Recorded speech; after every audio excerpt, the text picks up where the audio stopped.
kesempatan yang berharga, kita bisa kembali jumpa.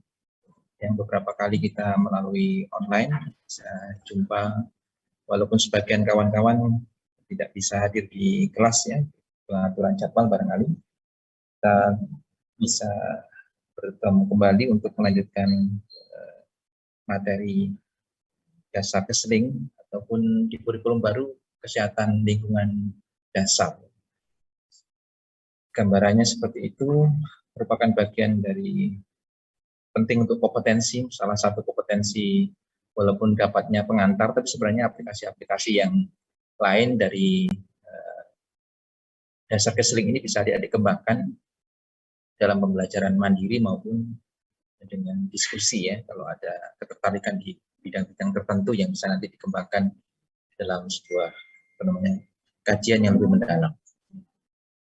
Karena kalau kita lihat sebenarnya banyak hal juga kayak kawan-kawan di bahkan lebih frontal lagi ya di bidang mungkin di sekarang era digital ya, bahkan mungkin kemarin Bapak lihat yang dapat funding terkait dengan kegiatan masyarakat dari BUPTN itu, dia mengembangkan pengolahan sampah ya, digitalisasi dalam pelaksanaan bank sampah ya, digitalisasi.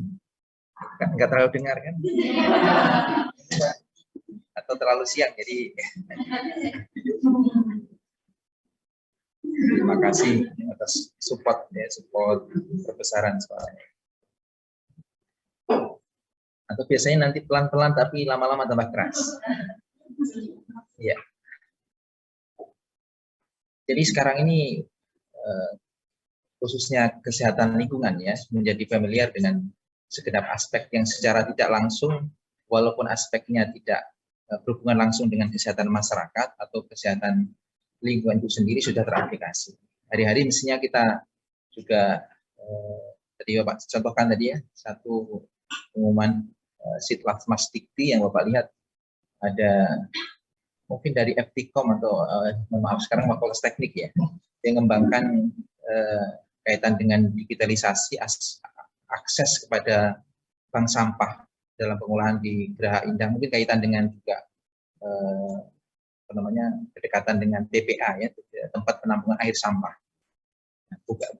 Bahkan bukan dari kita, justru bisa dikembangkan yang lain.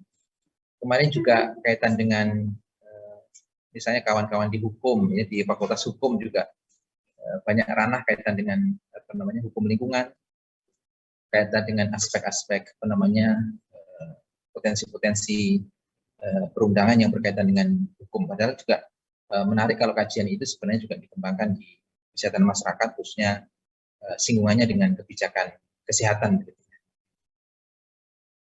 Itu satu contoh.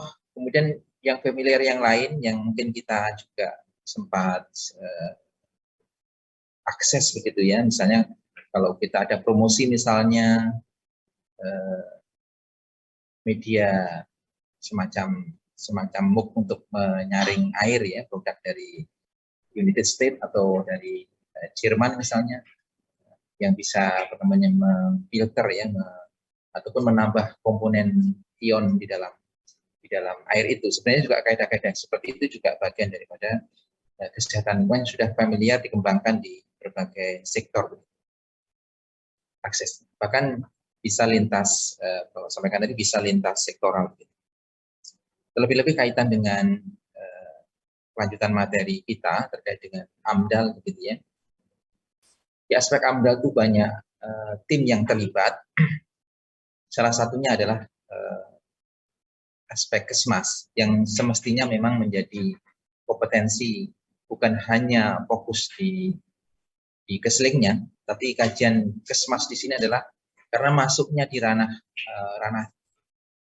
AMDAL yang berjalan begitu ya. Dalam ranah AMDAL yang berjalan itu masuknya adalah ke dampak sosial. Jadi dampak sosial di dalamnya ada sub namanya Kesmas, dampak Kesmas.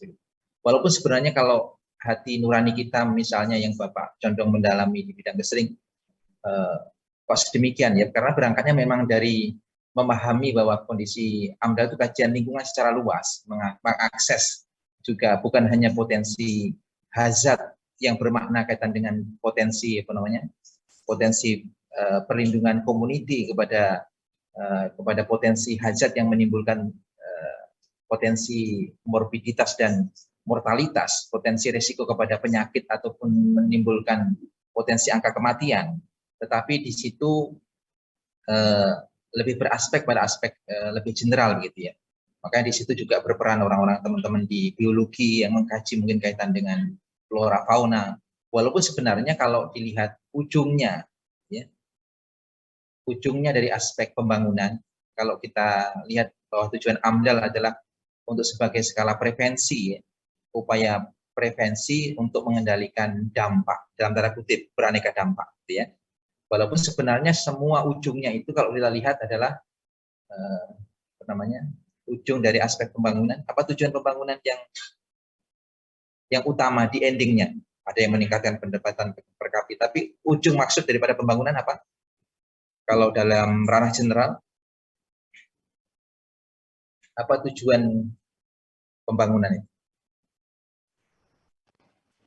Meningkatkan kesejahteraan, Bapak. Ujungnya sejahtera, ya, ujungnya sejahtera.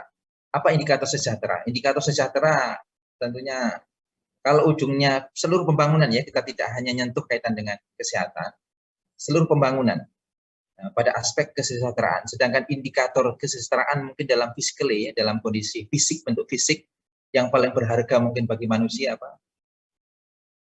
Dan dalam bentuk fisik, ya, bukan hati. Kesehatan tentunya, ya. Kesehatan aspek contoh ketika kita mendapatkan uang yang banyak, mendapatkan posisi yang bagus, ya, dalam kedudukan jabatan kita di perusahaan atau di kantor, tapi kalau tidak mendapatkan kesehatan juga apa maknanya?